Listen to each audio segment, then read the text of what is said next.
Falter-Podcasts werden durch Werbung unterstützt.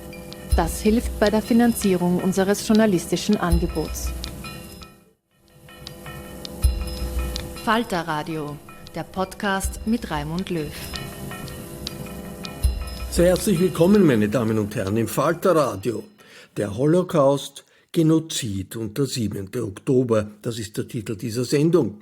Sie hören den führenden israelischen Holocaust-Forscher Omer Bartov, der in Wien den Stellenwert des Begriffs Völkermord nach dem Zweiten Weltkrieg untersucht und den Missbrauch der Shoa durch die Regierung Netanjahu in Israel seziert. Omer Bartov hat zahlreiche Bücher geschrieben, er lehrt und forscht in den USA.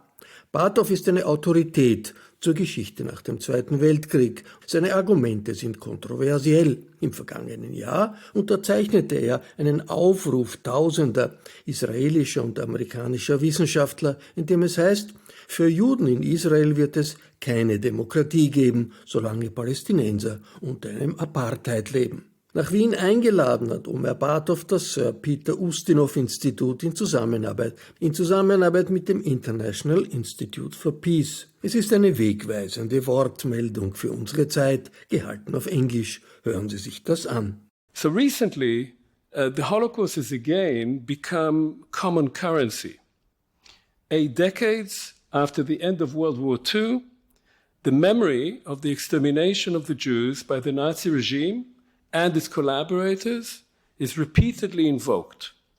Anti-Semitism, gradually delegitimized in public discourse in the wake of the final solution, seems to be on the rise.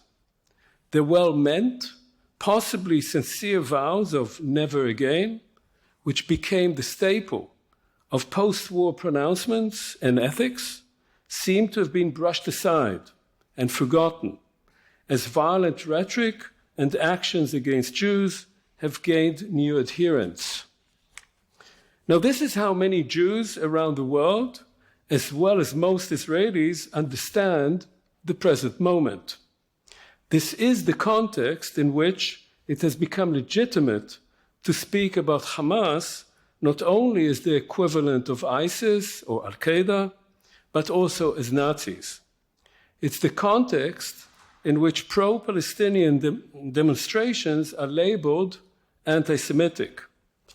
It's the context in which Jewish and Israeli critics of occupation policies in the West Bank and the destruction of Gaza are called anti-Zionist, self-hating Jews and accused of being in the pay of Hamas. And I was the recipient of some of these statements.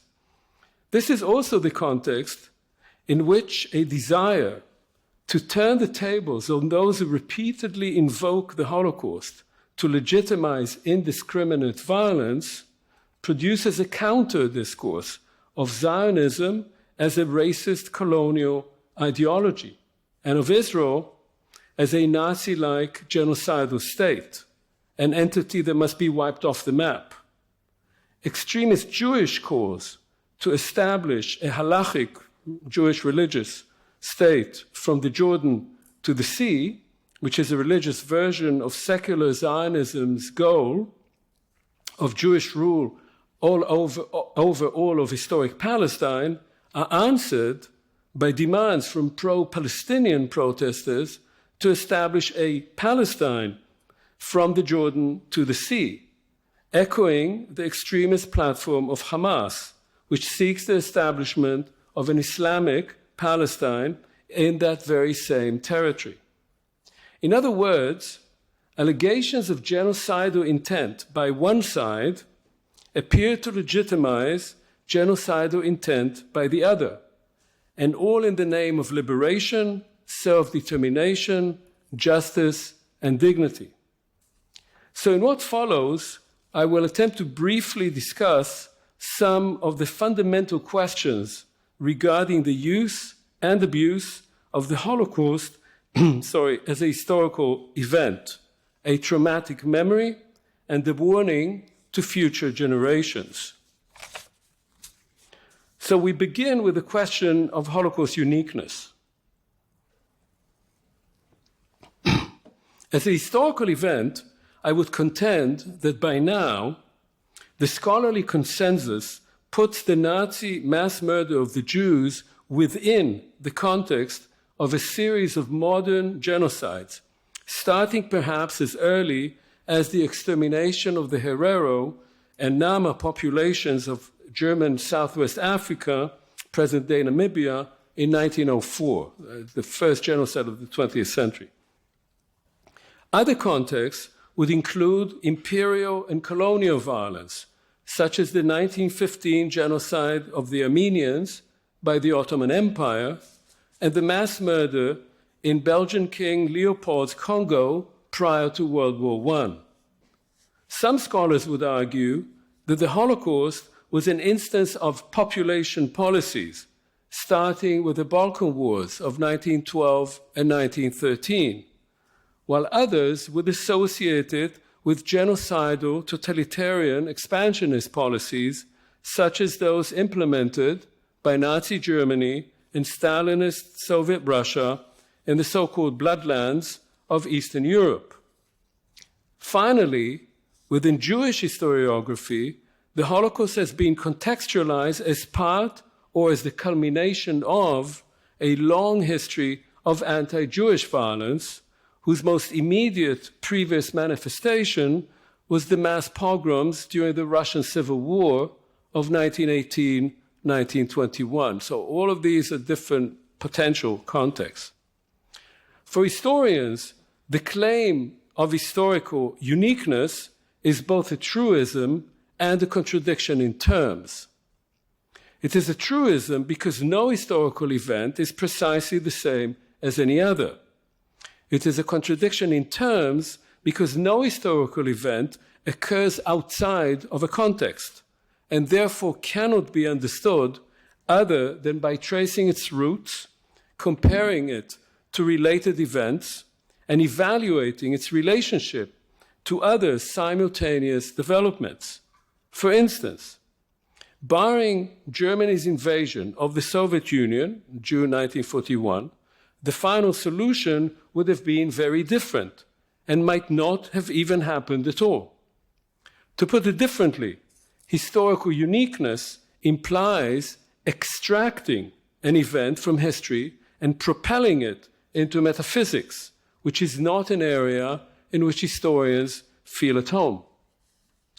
All this means that by and large, most historians today would argue that while the Holocaust, like all other events in history, had unique features, such as obviously the extermination camps, it was at the same time part of a particular historical trajectory, outside of which it cannot be understood.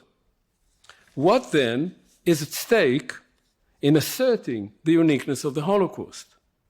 As we can see when observing contemporary politics, the Holocaust has remained, at least rhetorically, unique to both Israel, and by extension, many Jews around the world, and to Germany. And here I would add, in part, to Austria. And that's a discussion we may have later, the similarities and differences between the German and Austrian take on this event.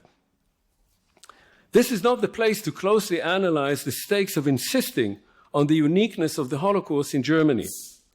Here I will simply point out that the current German political and intellectual elites' justified pride in coming to terms with the Nazi past, which occurred earlier than in Austria, has a both foreign and domestic policy price.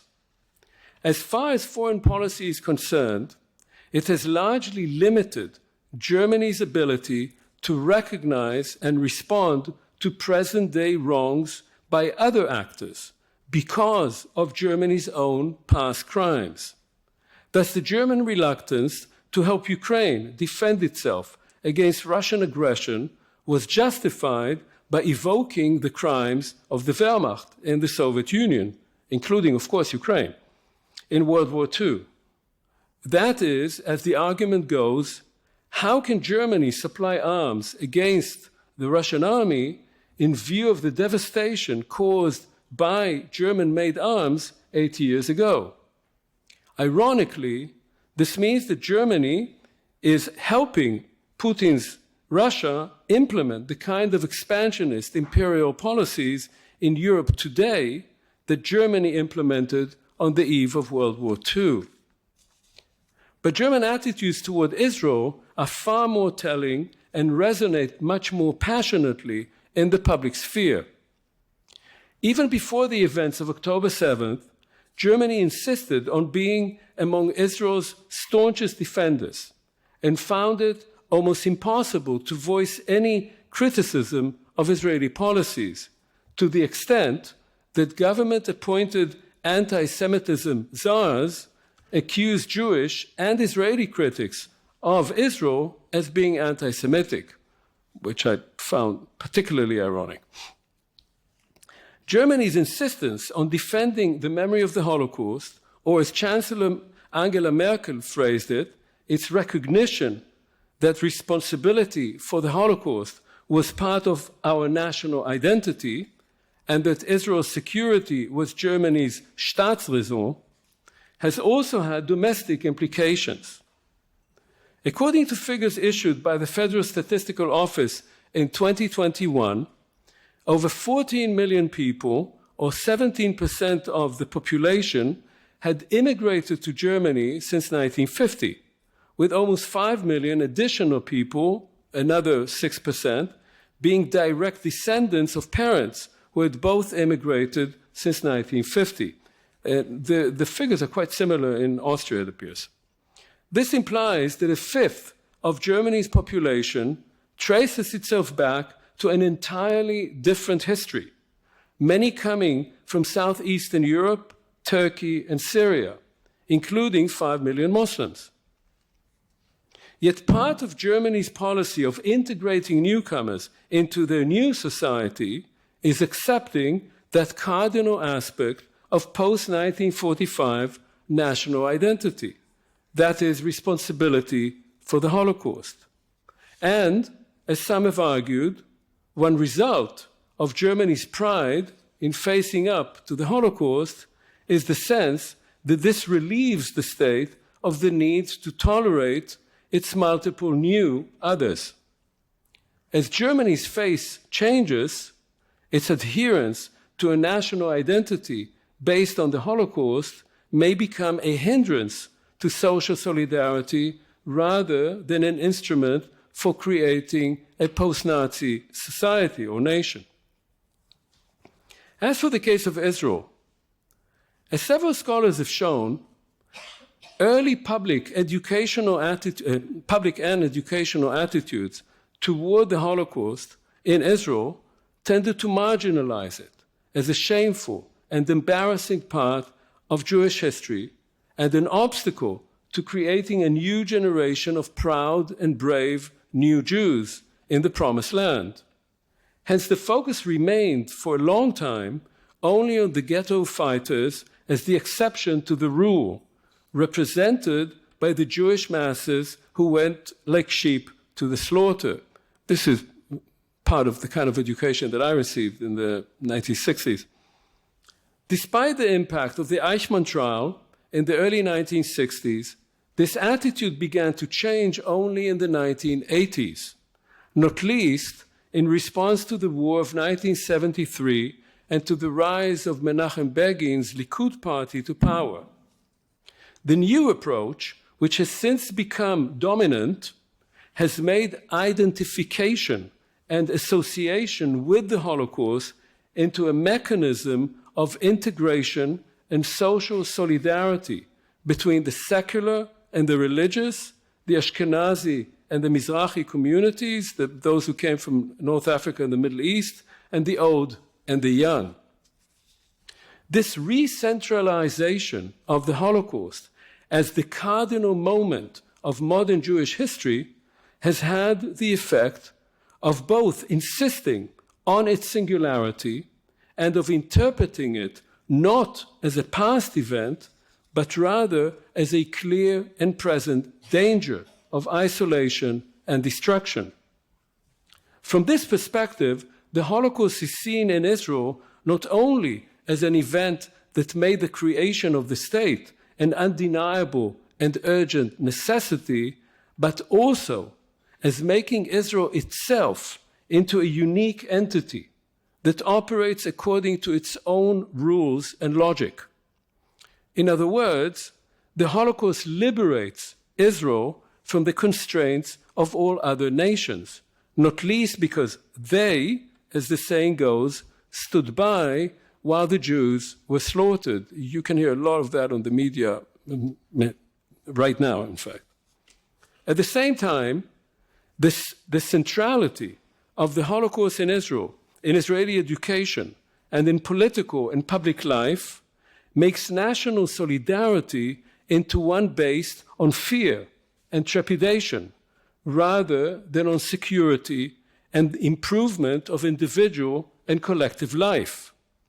Hence the ease with which Israeli society can switch between an obsession with traveling to other countries as liberation from the constraints of a small and threatened country to a phobia that the whole world is against us, dictating that we rely only on ourselves, between the insistence on Israeli society as being open-minded and tolerant to a view of Palestinians and other Arabs, but also of domestic, political, and social opponents as worthy of utter destruction, and between the assertion that the IDF, the Israeli Defense Forces, is the most moral army in the world, to a view of the military as the remorseless tool of destruction with a license to do all that it takes to wipe out the enemy.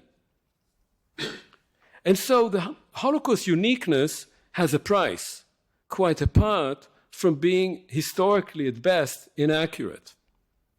This brings us to the ubiquitous pledge that went up everywhere in Europe after the end of the war, never again. The meaning of this pledge depends, of course, on what we're talking about.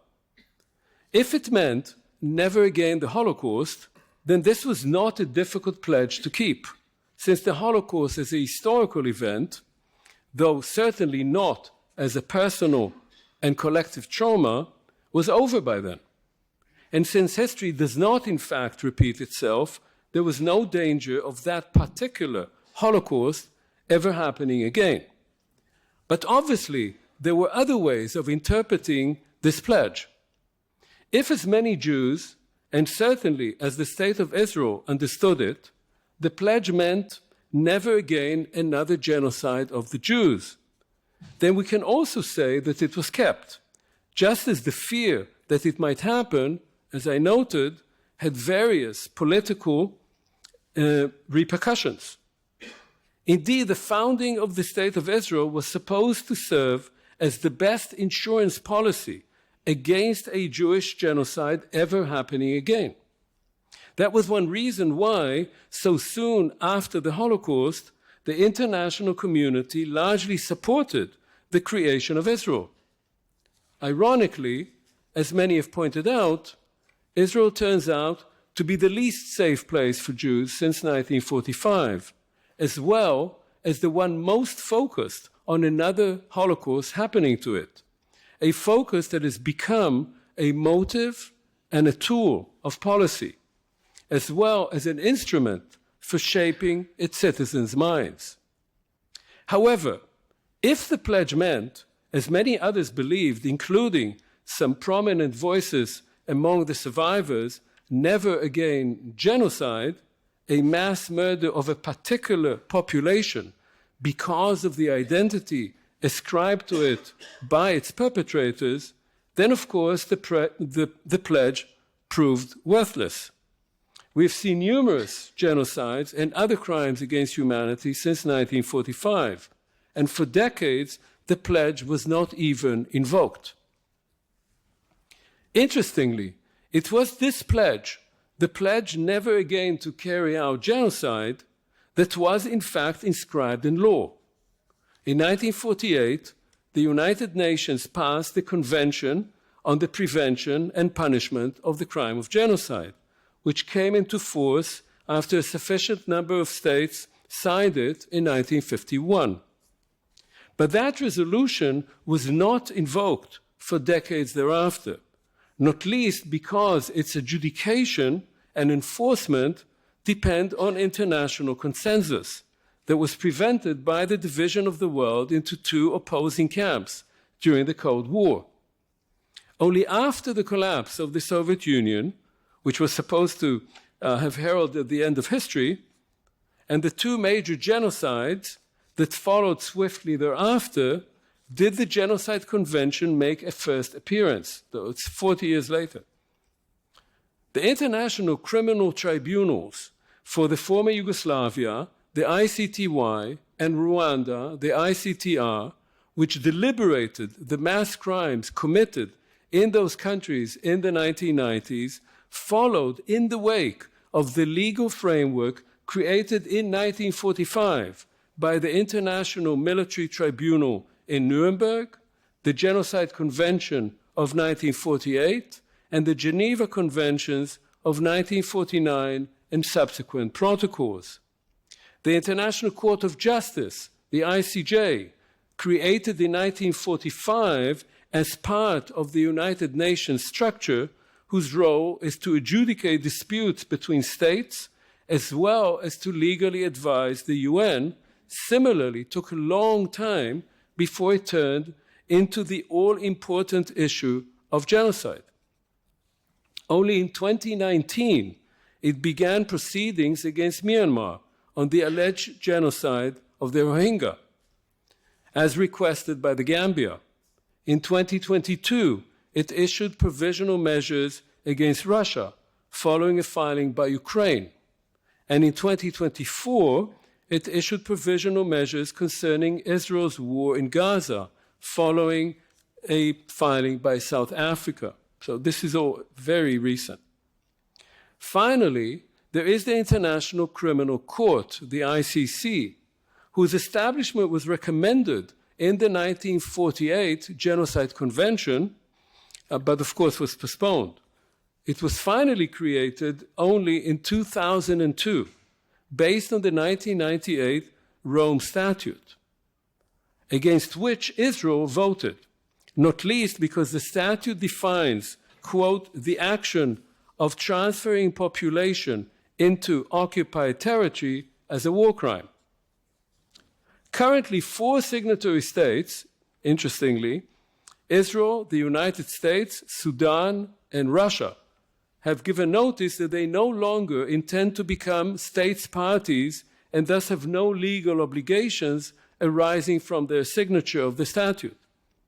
This, however, does not liberate individuals in these countries as UN members from being charged with the crimes listed on the statute, which include genocide, crimes against humanity, war crimes, and crimes of aggression, if their own domestic courts are unable or unwilling to take legal action against them. So what does all this tell us about that famous Never Again pledge? The international record is poor, but it's not meaningless.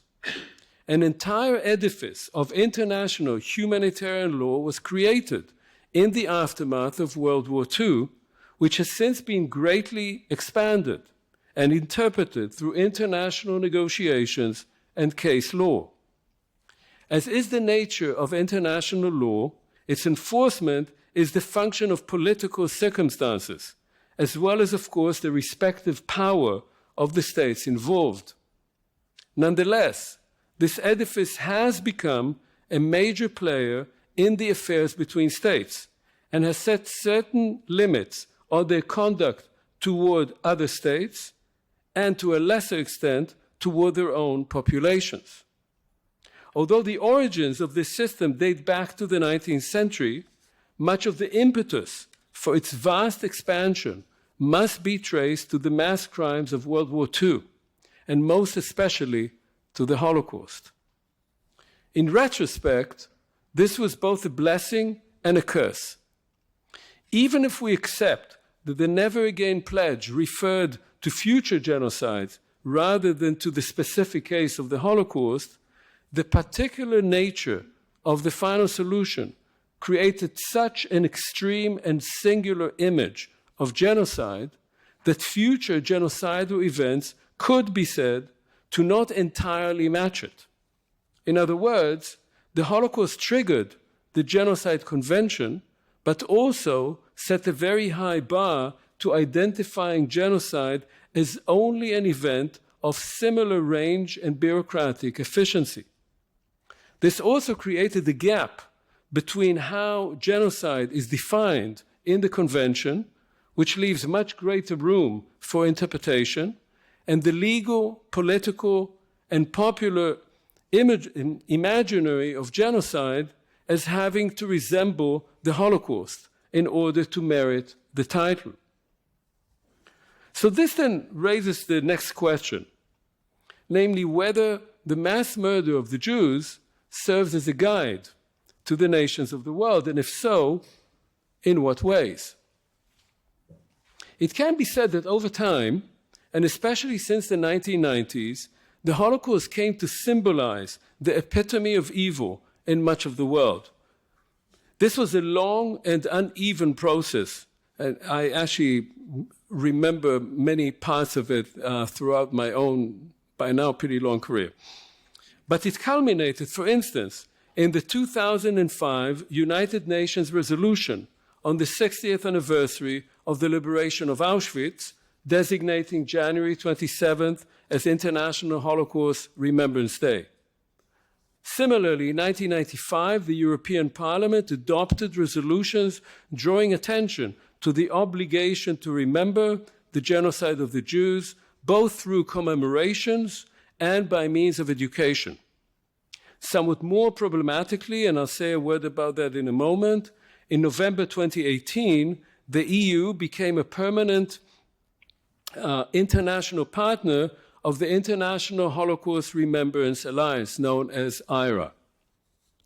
To be sure, the belated recognition of the Holocaust as an important event in the middle of the 20th century must be seen within multiple historical and political contexts. For instance, East European countries seeking to join the EU following the collapse of their communist regimes had to accept the commemoration of the Holocaust. This meant exposing dark episodes in their own pasts, just as they were in the process of asserting their national identity after decades of communist defamation of their newly discovered national heroes and obfuscation about collaboration in the Holocaust.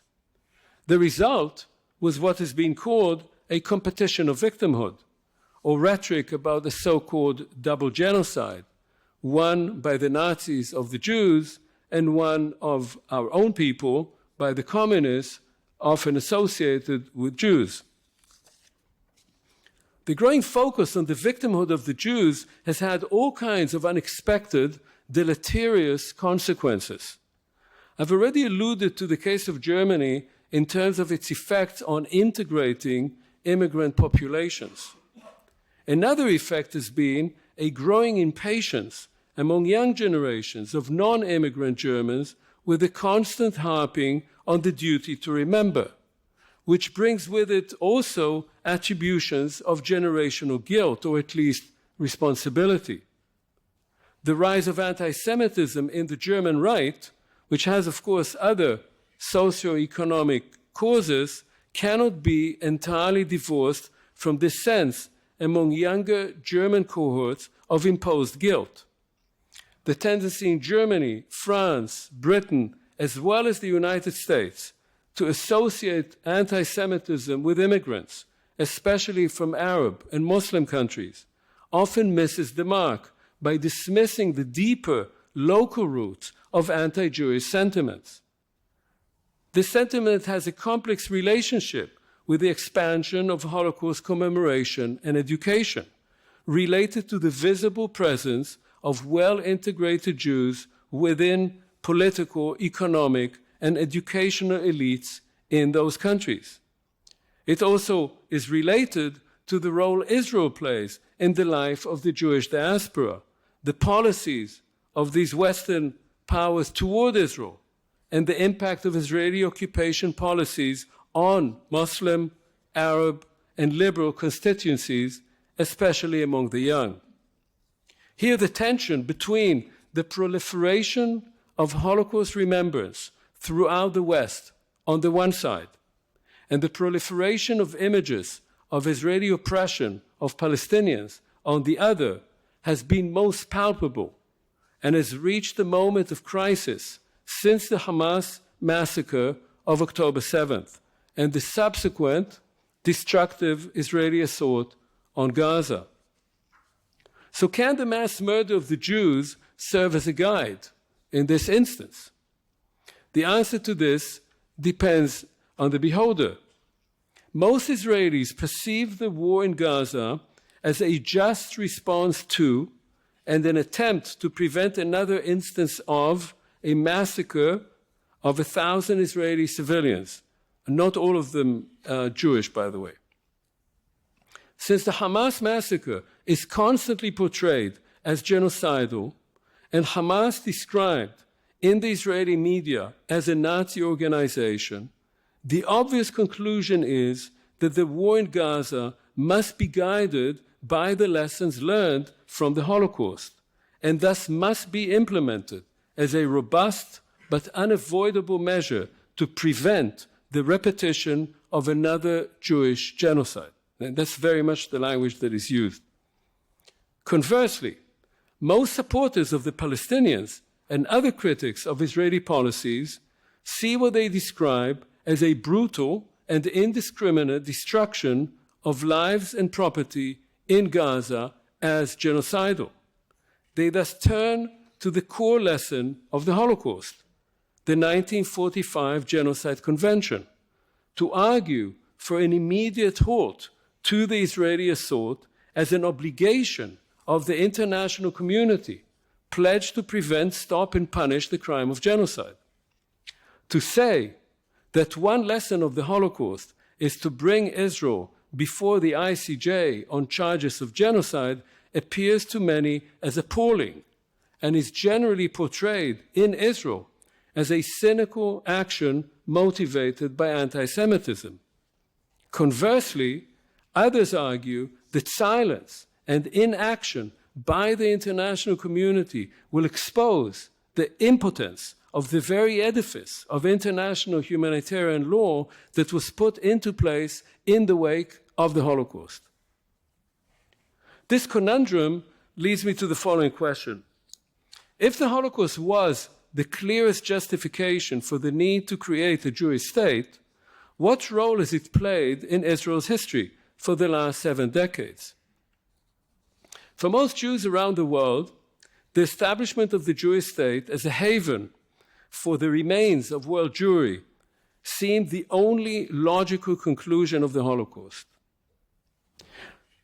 But what appeared as an act of supreme justice became entangled in an act of injustice from its very inception. Because the injustice of the expulsion of 750,000 Palestinians from what became the State of Israel, and of the refusal to let them return, came so soon after the Holocaust, and because that displacement of most of the Arab inhabitants of Palestine was carried out by Jews only recently displaced themselves from Europe, these two events, the Shoah and the Nakba, became inextricably entangled. And yet, the respective victims of these two events, precisely because they perceive their own catastrophe as constitutive of their individual and collective identity, have insistently rejected the stark reality of this entanglement. Since that time, the Holocaust has played an increasing role in Israeli self-perception and political rhetoric. Ironically, just as the numbers of those who survived the Nazi hell progressively diminished, so the importance of the Shoah in Israeli public life grew. By now, the conflict with the Palestinians, or rather the various forms of rule by 7 million Jews over 7 million Palestinians, can only be seen through the distorting lens of a historical event that has little connection to the reality of occupation and oppression. And yet the Holocaust continues to play a major role, both in excusing the occupation as an essential bulwark against another Holocaust, and, as was the reality in Israel for several decades until October 7th, in keeping the occupation hidden from sight behind a complex of separation walls, fences, and bypass roads.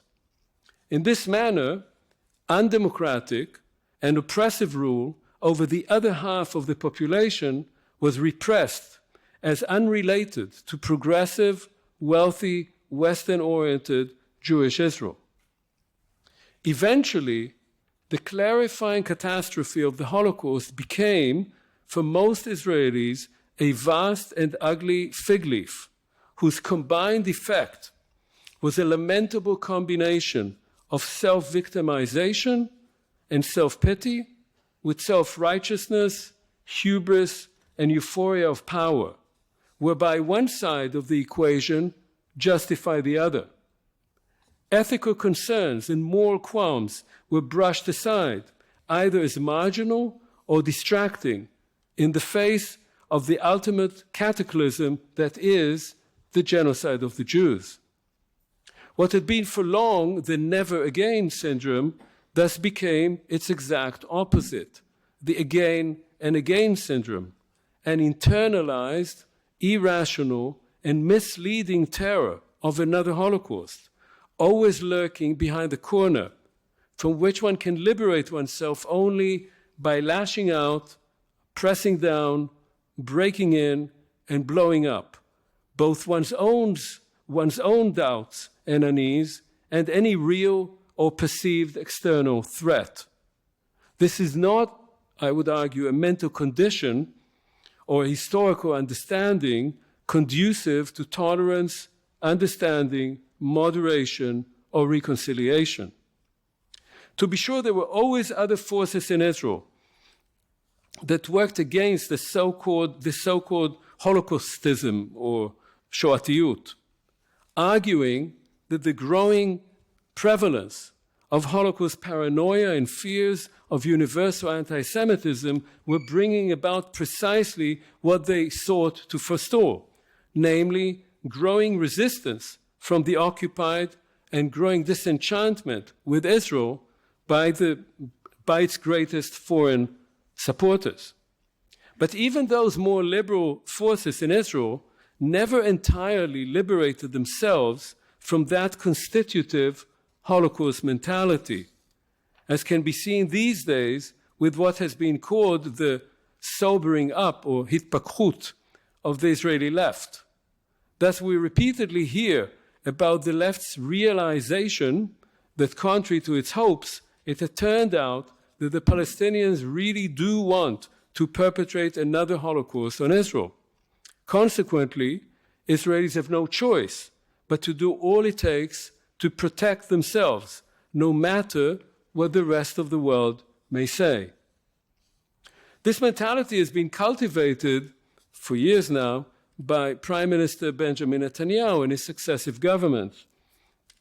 It was under his guidance that the International Holocaust Remembrance Alliance, the IHRA, definition of anti-Semitism was pushed by Israeli representatives around the world, making criticism of Israeli policies tantamount to anti-Semitism, anti-Semitism tantamount to genocidal intent, and both part and parcel of the Palestinian struggle against Israeli occupation.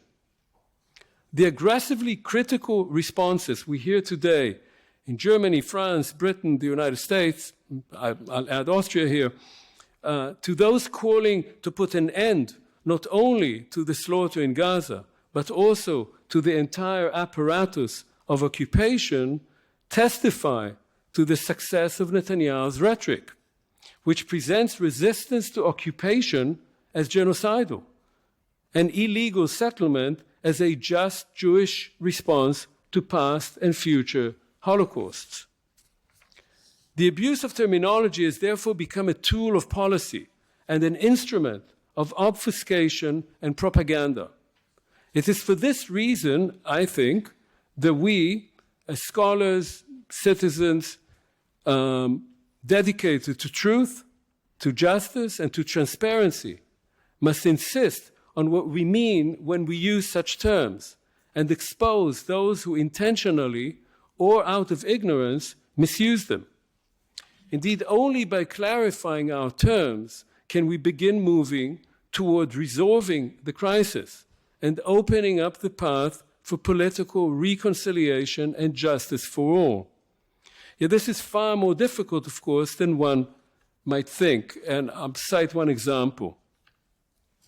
On February 14th, 2024, the notoriously liberal Van Leer Institute in Jerusalem hosted a symposium titled The Hague, Gaza, Us and the World, which is a telling title. The keynote speech was delivered by Professor Eyal Benvenisti, the Wellwell Professor of International Law in Cambridge University and Director of the Lauterpacht Center for International Law. Now, some of you may know that Hersch Lauterpacht had defined the term crimes against humanity as the extermination of civilian populations as individual human beings. At around the same time, Raphael Lemkin, who came from a similar East European Jewish background, had coined the term genocide as the intent to destroy ethnic, national, or religious groups as such. The discussion at the Van Leer Institute focused on the implications of South Africa's referral of Israel to the ICJ on suspicion of perpetrating genocide. Interestingly, despite his scholarly credentials, which are numerous, Benvenisti made rather loose use of the terms genocide and anti-Semitism.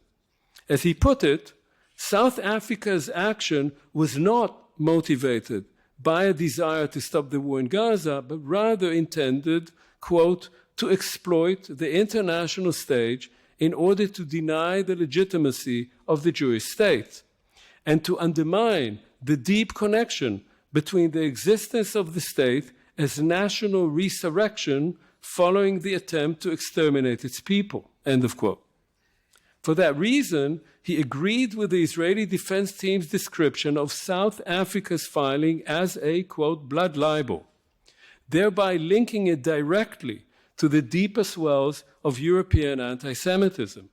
Indeed, Benvenisti stated unambiguously that, quote, the criticism against us is partly driven by anti-Semitic motivation, end of quote.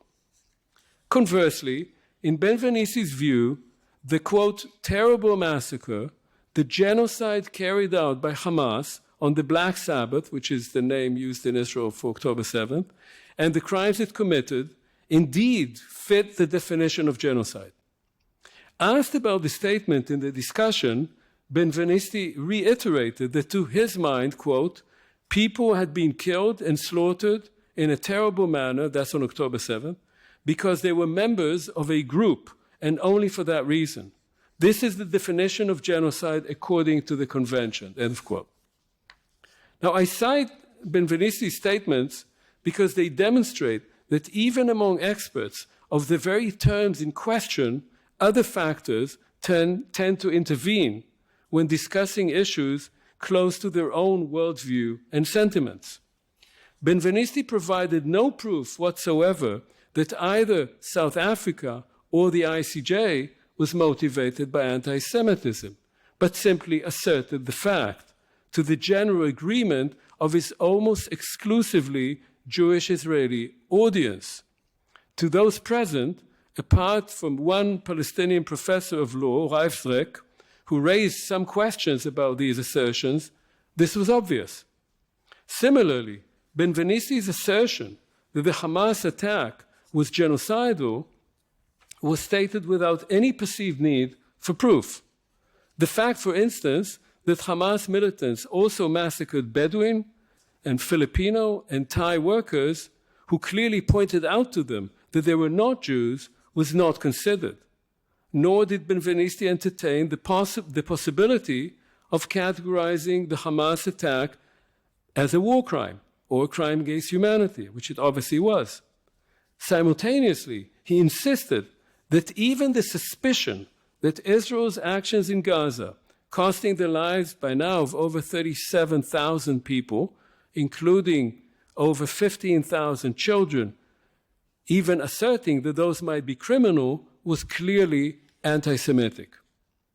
I could similarly cite endless statements around the world accusing Israel of genocide even before the IDF operation in Gaza began, indicating both an expectation of mass violence, which was not unwarranted, and in some cases, an understanding of Israeli policies against Palestinians as a priori genocidal. There's also no need here to retrace the multiple groundless allegations of anti-Semitism against university presidents and professors, especially in the United States, the vicious attacks against both Muslims and Jews on campuses and elsewhere, and the deafening silence by so many mainstream and knowledgeable experts and public figures who, for fear of being labeled one way or another, are leaving the field open to the extremists and thereby contributing to the polarization they oppose. As I see it, and I conclude here, what we need now is clarity and purpose. Terminology should be applied precisely as a tool to understanding and defining events rather than as an instrument of politics. The purpose of such clarity must be finding a way out of the chaos. Now, this is not the place to outline in detail what I have in mind, but several issues must be stated outright. First, that violence cannot resolve the conflict. There's been a lot of it, and it has always failed. Second, the notion that Israel can manage the Palestinian issue by shoving it under the rug can no longer be entertained. The 14 million people living between the river and the sea must be offered a way to coexist in peace, justice, and dignity. Third, the political leaders of both sides and their policies have been deeply discredited and must be replaced. Fourth, only massive international intervention and commitment, especially but not exclusively by the United States, can begin pushing the sides toward changing the political paradigm of the last few decades and seeking reconciliation. Providing a political horizon of sharing the land will change the current reality as well. And finally, if we are to take seriously that post-war slogan of never again, this is the moment to do so. It is already too late for tens of thousands of innocents. It is time to pull back from the abyss and do all in our powers as scholars, as students, as citizens, to convince our governments to compel the warring sides to stop the killing and bring peace to their peoples. Thank you. Der israelische Historiker Omer Bartov hielt diese Rede am 24. Juni 2024 in Wien bei einer Veranstaltung des Sir Peter Ustinov Instituts in Kooperation mit dem International Institute for Peace. Ich bedanke mich für die Zusammenarbeit. The Day After war der Titel der Veranstaltung. Unterstützt wurde sie von der Stadt Wien, der Österreichischen Nationalbank und dem Zukunftsfonds der Republik Österreich. Es folgte ein durchaus kontroversieller Meinungsaustausch von Omer Bartov mit der israelischen Historikerin Fania Oss-Salzberger und dem Schriftsteller Doron Rabinowitsch. Diesen zweiten Teil der Veranstaltung übertragen wir in einer eigenen Folge des Falter-Radios. Ich verabschiede mich von allen, die uns auf UKW zuhören. Über Zeit, Geschichte und internationale Politik lesen Sie regelmäßig im Falter. Ich empfehle ein Abonnement des Falter. Probeabos sind gratis. Alle Informationen gibt es im Internet unter der Adresse abo.falter.at. Ursula Winterauer hat die Signation gestaltet, Miriam Hübel und Clara Gottsauner-Wolf betreuen die Audiotechnik im Falter. Ich verabschiede mich bis zur nächsten Sendung. Sie hörten das Falterradio, den Podcast mit Raimund Löw.